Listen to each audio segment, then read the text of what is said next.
हम लोग क्ले के क्लासिफिकेशन को पढ़ रहे थे और क्ले के क्लासिफिकेशन में पहला जो क्लासिफिकेशन था वो क्यूलिन मिनरल था।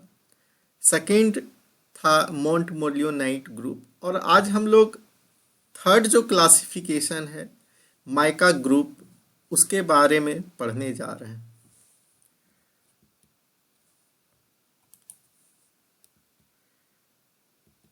माइका क्या होता है? माइका एक नेचुरली अकरिंग मिनरल्स होता है जो कि हाइड्रस एल्यूमिनेट सिलिकेट मिनरल है।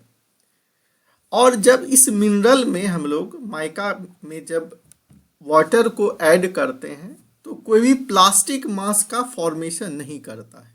जैसा कि हम लोग क्यूलिन ग्रुप में पढ़े थे कि जब बॉल क्ले के अंदर वाटर को मिक्स किया जाता है एक लिमिट अमाउंट में तो वो प्लास्टिक नेचर प्रॉपर्टीज प्रोवाइड करता था, लेकिन माइका के का साथ ऐसा नहीं होता। जैसा कि हम लोग सिलिका सैंड के अंदर यदि डायरेक्ट वाटर डालते हैं तो कोई भी प्लास्टिक मास फॉर्म नहीं करता है। सेम चीज़ें माइका के साथ भी होता है कि जब इसके अंदर हम लोग वाटर को ऐड करते हैं तब प्लास्टिक मास फॉर्म नहीं करता है।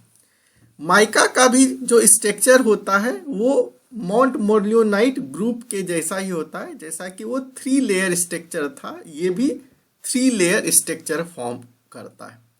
अब माइका का फॉर्मेशन कैसे होता है? हम लोग पायरोफिलाइट को देखे थे और पायरोफिलाइट होता क्या था? Al2Si2O5 whole twice OH whole twice, ये हमारा था पायरोफिलाइट का फॉर्मूला।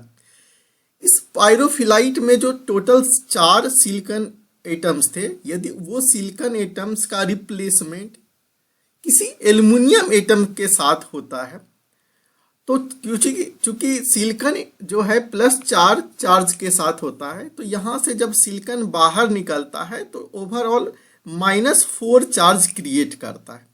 और एल्युमिनियम एटम जब आता है तो ये एल्युमिनियम एटम +4 चार्ज के साथ आता है तो ओवरऑल यहाँ पर जो है एक चार्ज की डिफिशिएंसी रहती है। ओवरऑल जो है -1 चार्ज इसके अंदर रहता है।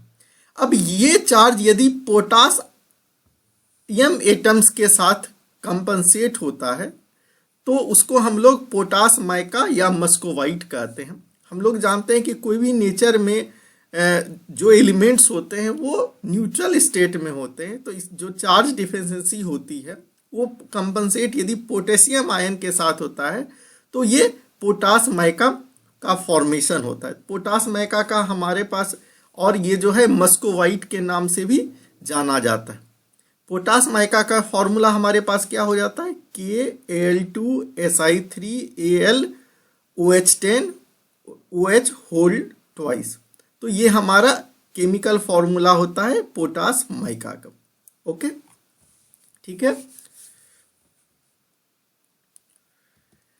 अब हम लोग इसके एप्लीकेशंस की बात करें तो जो नेचुरली अकरिंग माइका के सीड्स होते हैं उसका यूज़ इलेक्ट्रिकल इंडस्ट्रीज में इलेक्ट्रिकल इंसुलेटर्स को बनाने के लिए, साथ ही साथ ये जो माइका होता है वो थर्मल इंसुलेटर भी होता है। हीट को ट्रांसमिट नहीं करने देता है इजीली, तो इसका थर्मल इंसुलेशन के लिए भी करते हैं।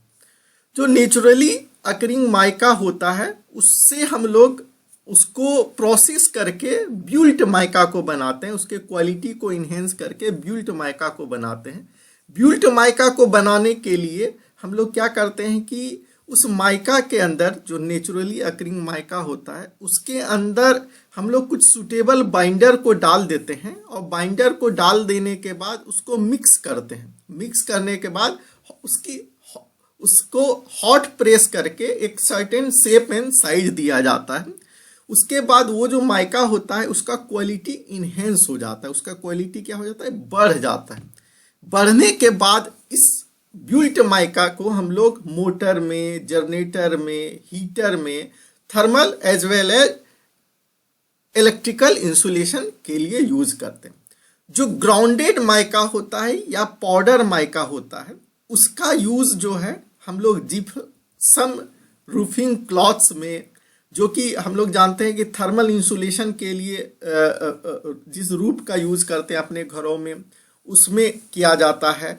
और माइका यूज करने से जो जिप्सम की थर्मल इंसुलेशन प्रॉपर्टीज होती है वो और बढ़ जाता है। रबर इंडस्ट्रीज में एज ए फाइनर का यूज भी करते हैं। नेक्स्ट तरह का जो माइका हम लोग फॉर्म करते हैं वो होता है ग्लास बॉन्डेड माइका। ये इसके साथ ग्लास के साथ हम लोग कंपोजिट करते हैं माइका का और प्रॉपर्टीज को इन्हेंस करने के लिए, क्योंकि ग्लास भी जो है थर्मल और इलेक्ट्रिकल इंसुलेटर होता है। तो इसकी प्रॉपर्टीज और इन्हेंस करने के लिए हम लोग माइका को ग्लास के साथ कंपोजिट बनाते हैं, और इस कंपोजिट माइका का यूज जो है अलग अलग इलेक्ट्रिकल अप्लायंसेस बनाने के लिए हम लोग करते हैं। Okay, thank you.